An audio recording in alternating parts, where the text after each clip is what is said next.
Yang menarik Mas Ipang kemarin ini dalam acara hari ulang tahun PAN, ini statement yang kemudian bisa saya kutip adalah Cak Imin sempat mengatakan semoga koalisi Indonesia Maju ini tidak goyah.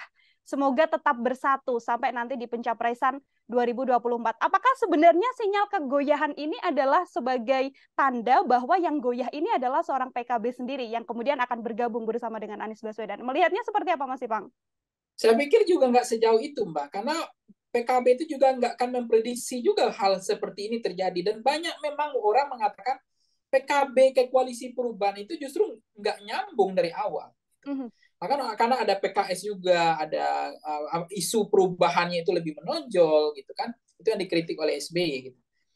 Tapi menurut saya, meskipun itu tidak nyambung, tidak clear ya, tidak firm di situ, tapi intinya sih sebenarnya PKB juga sebetulnya betul-betul sudah tidak ada pilihan memang kalau misalnya tidak ada kepastian di koalisi Indonesia Maju, itu juga membuat beliau sangat kesal gitu ya. Kenapa tidak digandeng oleh Prabowo?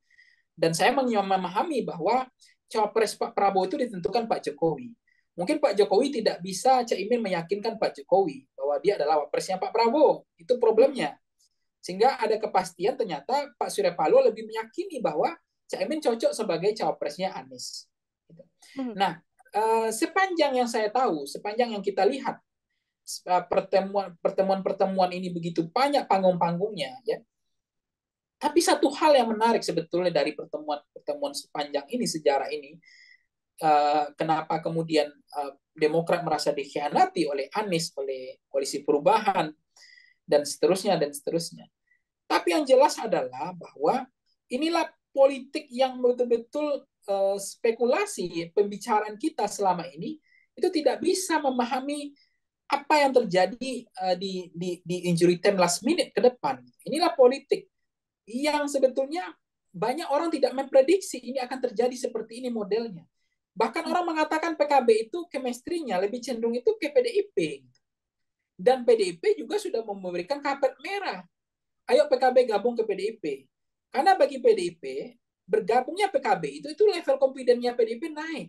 Sekarang mohon maaf Mbak, PDIP itu golden ticket iya, tapi percaya dirinya menurut saya juga belum terasa, belum bagus.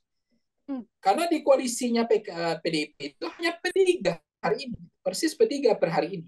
Hanura kan partai non partai parlemen, Perindo juga non partai parlemen. Itu kepercayaan diri bertarung siap tanding itu nggak muncul di PDIP, kecuali Golkar dan PKB bergabung. Nah, di mana logikanya kita akan memprediksi bahwa PKB akan ke koalisi perubahan? Nggak ada. Tapi ini adalah apa yang dilakukan oleh Pak Surya Paloh. Saya cermati. Koalisi perubahan itu punya cawapres pilihan yang terbatas.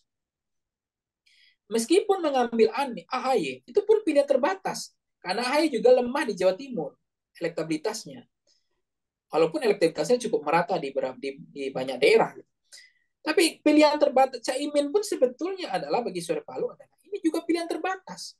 Karena memang ada statement sebelumnya, daripada kapal ini gagal berlayar, daripada Anies tidak bisa maju sebagai calon presiden, lebih baik ya ini pilihan terbatas ya, tidak ada pilihan, harus menggandeng AHY, kan gitu. Nah bagi Surya Paloh ternyata itu pilihan terbatas, ada lagi yang terbatas yaitu Caimin. Caimin itu juga bukan calon wakil presiden yang ideal mungkin ya, mungkin juga plus minus. Salah satunya Caimin kurang tinggi kan gitu. Tapi dalam pilihan terbatas ini, inilah kondisi yang realitas politik bagi Surya Paloh. NU itu jauh lebih penting dibanding Demokrat gitu. Itu nilai tawar. Ini nilai elektoral yang dipahami oleh Surya Paloh bahwa NU jauh lebih penting daripada Demokrat. Itu faktanya gitu. Terima kasih sudah nonton. Jangan lupa like, subscribe, dan share ya.